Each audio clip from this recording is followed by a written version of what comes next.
तो आपके परिवार की जिम्मेदारी महादेव लेता है, वो ईश्वर लेता है। फिर आपको रोना नहीं पड़ेगा कि मुझको कोई नहीं पूछ रहा, फिर आप खुश होंगे कि जगत मुझे पूछने लगा है।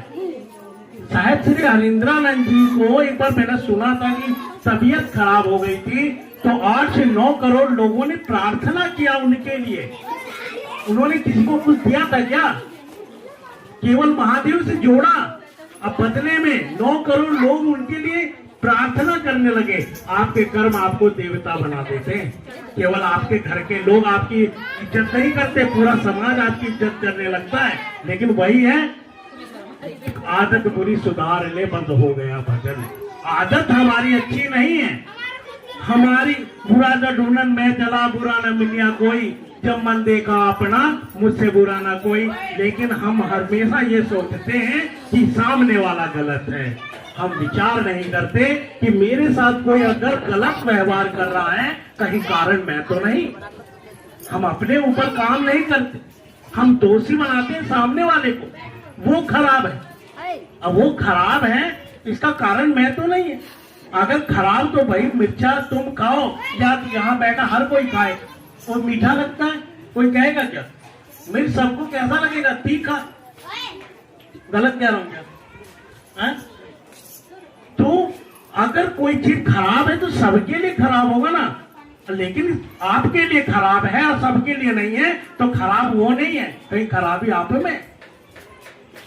हमको अपने ऊपर काम करना होगा, और उम्मीद ही सबके दुख का कारण है। आप उम्मीद रखें और आप कभी जीवन में सुखी नहीं हो सकते। उम्मीद अगर आप रखते हैं तो आप जीवन में सुखी नहीं हो सकते। संसारिक उम्मीद ना रखें। उम्मीद रखना है तो अपने गुरु शिव पर उम्मीद रखें, तब तो है कि कुछ तो गारंटी है शिव की कि आपको गिरने नहीं देगा। लेकिन आप उम्मीद किस पे रखते हैं?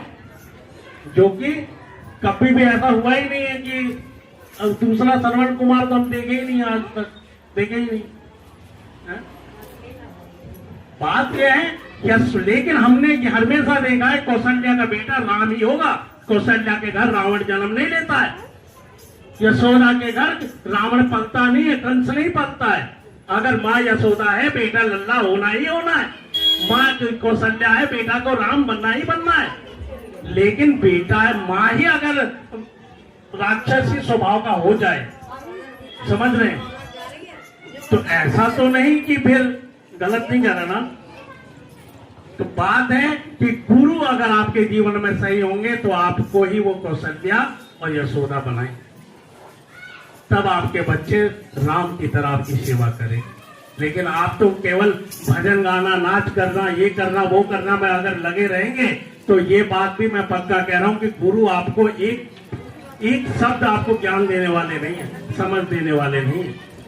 ज्ञान उतरता कब है?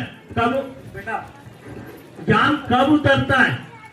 गुरु आदेशित काम करने वाले शिष्य के ऊपर ज्ञान उतरता है। हम में से कितने लोग करते हैं गुरु आदेशित काम? गुरु ने आदेश किया कि दया मांगो, चर्चा करो, नमः शिवाय से अपने गुरु शिव को प्रणाम करो। कौन कौन करता है? क्यों करता है? क्या शिकायत है उसके जीवन में? शिकायत किसके जीवन में है? या तो वो कर नहीं रहा है या उससे हो नहीं रहा है? लेकिन गुरु का प्यारा कभी भी रोता हुआ नहीं देखा मैंने। हाँ, निराश हो जाता है तो, लेकिन ये विश्वास करता है वो कि मेरा गुरु मुझे संभाल ले, पार कर देगा, और पार कर देता है। अब हमने ही एक गुरु बहना के बेटा की शादी था, और इनके मुंह से जब हमने सुना, वो रोंगटे खड़े हो गए थे। जब बोली मेरी बेटी की शादी तो काना कराया है, इन्होंने बोला। तो कहने की बात है कि अगर आपका प्यार सच्चा है तो उसकी दया में बेईमानी नहीं, लेकिन आपके प्यार में मिलावट है तो फिर आप इस के अधिकारी नहीं कि कोई वो आपको प्यार करे। अभी बात हो रही थी कि मेरे 3 बच्चे हैं, एक जो मेरी सेवा करेगा मैं तो उसकी करूंगा। बिल्कुल करोगे, निश्चित करोगे। शिव दया किसके ऊपर करेगा? सब पे कर रहा है क्या दया? बताओ। जो नियम कर रहा है उसी की पे दया है ना उसकी। सब पे कहां कर रहा है वो? लेकिन वो है बाप सबका, पूरे जगत का बाप है, पूरे जगत का गुरु है। लेकिन ज्यादा ध्यान किस पे दे रहा है? जो अपने गुरु आदेशित काम पे खड़ा है कर रहा है। आपके गुरु अगर शिव हैं तो आप ईमानदारी से इस रिश्ते को पवित्र बनाइए, अच्छा बनाइए, इसमें बेईमानी मत रखिए।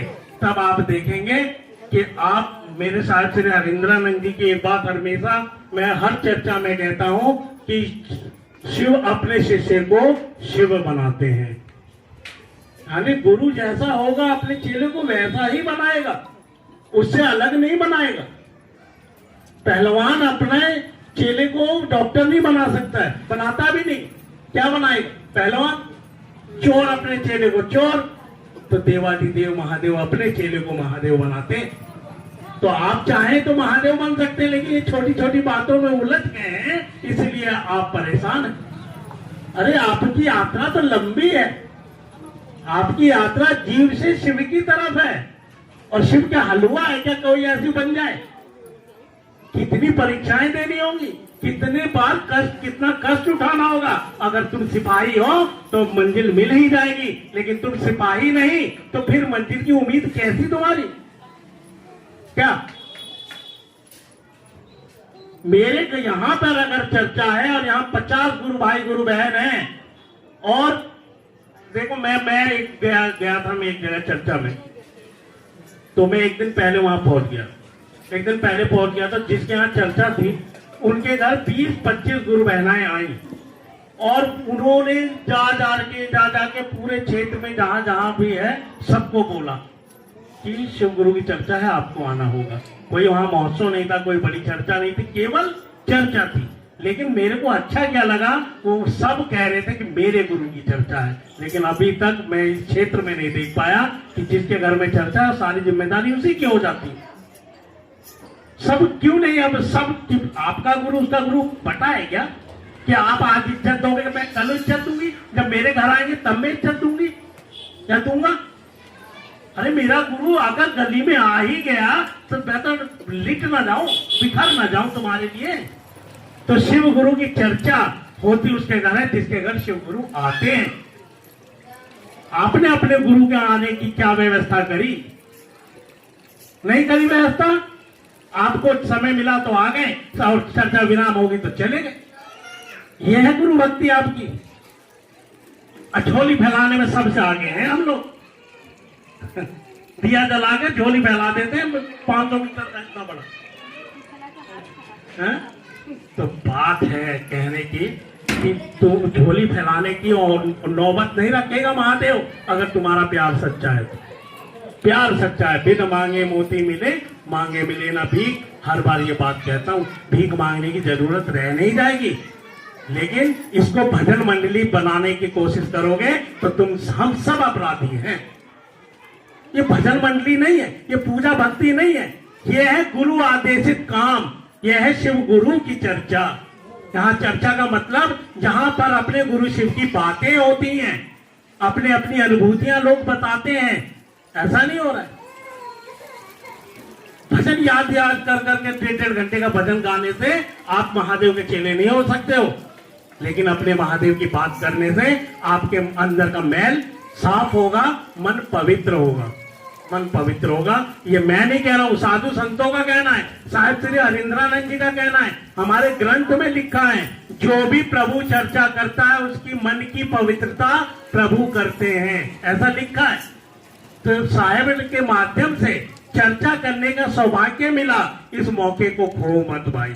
समय किसी पे है नहीं, पूरे देश में आपस में लड़ाइयां चल रही हैं, कब किसके छत पे क्या गिर जा रहा है किसी को पता नहीं है। स्कूल जाने वाली बस थी, अब ईरान में बम उड़ा दिया गया। तो आप यह मत सोचो कि आप बहुत सुरक्षित हो, आप यह मत सोचो कब क्या हो जाए, किसी को कुछ पता नहीं है। लेकिन महादेव इस स्थिति में हम ना आ जाएं, ऐसी दया मांगने के लिए कुछ कर्म करना पड़ेगा, मिलेगा उसी को जो लायक होगा, नालायकों को देता नहीं है। गलत कह रहा हूं क्या? जब आप अपने नालायक बच्चे को प्यार नहीं कर सकते तो वो नालायक चेले को ज्ञान कैसे दे देगा? तो अगर आपको ज्ञान चाहिए, सद्बुद्धि चाहिए, और अपने गुरु से प्यार चाहिए तो केवल आपको अपने गुरु से प्यार करना होगा, और कोई दूसरा विकल्प नहीं है। आपको दया मांगनी होगी, चर्चा करना होगा, नमः शिवाय से अपने गुरु शिव को प्रणाम करना होगा। तो आप देखिए, आपका घर सुंदर होगा, आपकी कॉलोनी सुंदर होगी, आपका समाज सुंदर होगा, ये देश सुंदर होगा। लेकिन आप लोग क्या नहीं करना चाहते, तो फिर मैं क्या करूं? मैं तो बोल ही रहा हूं। साहब भी बोलते बोलते शरीर छोड़ के चले गए। 8 से 9 करोड़ लोगों की घोषणा हुई है, लेकिन इतने लोग दिखाई भी तो दे कि अपने गुरु के लिए तड़प रहे हैं। तड़प कहाँ है? 7 नाम की घोषणा है, अगली चर्चा में 7 नाम दिखेंगे नहीं, आ रहे हैं, लेकिन वो प्यार नहीं है, किसी प्यार नहीं है, महादेव से प्यार नहीं है। अगर तुम अपने गुरु से प्यार नहीं कर सकते तो वो महादेव भी तुम्हें कोई प्यार नहीं करता। अपने कर्मों का फल भोगो, अब भोगना ही पड़ेगा। लेकिन हमारे से वेद शास्त्रों में कहा है, अगर तुम्हारे दिल में महादेव के लिए प्यार है तो तुम्हारे बुरे कर्म को भी वो क्षय कर देते हैं और बदले में तुम्हारे भाग्य को बदलने की क्षमता रखते हैं। ऐसा हमने साधु संतों से सुना है, महात्माओं से सुना है, और हम भी महसूस करते हैं, हम भी महसूस करते हैं। तो भैया मैं तो इतना ही कहता हूं, हर बार हर चर्चा में जहां भी जाता हूं, कि आप केवल अपने गुरु शिव से प्यार कीजिए, ये दुनिया आपसे प्यार करने लगेगी। अगर आप अपने गुरु शिव से प्यार नहीं करते तो प्यार के लिए मोहताज हो जाओगे। मोहताज, अभी हाथ पैर ठीक है ना, तो प्यार की जरूरत महसूस नहीं हो रहा होगा। जिस दिन खटिया से उठ नहीं पाओगे, जब आंखें बंद नहीं होंगी रोते रोते कि एक गिलास पानी देने वाला भी नजर नहीं आ रहा मेरे को, पूरे जीवन में कमाया क्या। लेकिन अगर आप महादेव के लिए जिंदा रहोगे ना और खटिया पे पड़ जाओगे, तो लोग मोहल्ले वाले हैरान हो जाएंगे कि इनके घर से तो आना जाना मेहमानों का खत्म ही नहीं होता है। आपके कर्म आपको देवता बनाते हैं, आप समझ लीजिए। दीप बिहार में अपने गुरु का काम बहुत सुंदर से कीजिए और बहुत अच्छे तरीके से कीजिए कि आपकी चर्चा सुनकर लोगों के रोंगटे खड़े हो जाए। जब अपने गुरु की आप बात करें तो लोग शांत माहौल हो जाए। हो गया ना शांत माहौल? आ रहा है शोर कहीं से? क्योंकि ये परमात्मा की बात हो रही है, उस जगत गुरु शिव की बात हो रही है। प्रकृति भी सुनती है अपने गुरु शिव की चर्चा, समझ लीजिए। तो आप प्यार कीजिए, अपने गुरु शिव के लिए समर्पित होइए। करना क्या है? दया ही तो मांगनी है, चर्चा ही करना है, नमः शिवाय से प्रणाम ही करना है। इसके अलावा किसी ने कुछ बोला है कि ये परहेज करो, ये खाओ, ये पियो? कुछ भी तो शर्त बंधन नहीं है, कुछ भी तो नहीं करना है। सब कुछ अपने गुरु पे छोड़ देना है कि मेरा काम तेरा नियम करना, तेरा काम मेरे जीवन को सुधार देना। अब वो अपना वादा पूरा करता है क्योंकि उसने मुझे सुधारा है, मुझको सुधारा। मैं दुनिया की बात ही नहीं कर रहा हूं, मेरे ऊपर उसकी दया है, निरंतर रहती है। इसलिए मैं इस बात को चिल्ला के कहता हूं कि वो दया निदान दया करता है, क्योंकि मेरे ऊपर वो दया कर रहा है। बदले केवल मैं अपने गुरु शिव से प्यार करता हूं। इसके अलावा मैं कोई रॉकेट साइंस नहीं है, कोई मंत्र नहीं, कोई यज्ञ नहीं, कोई कुछ नहीं, केवल अपने गुरु शिव को पल प्रतिपल याद करता हूं। अगर आप भी ये कर सकते हैं तो फिर वो महादेव आपको कभी रोने नहीं देंगे।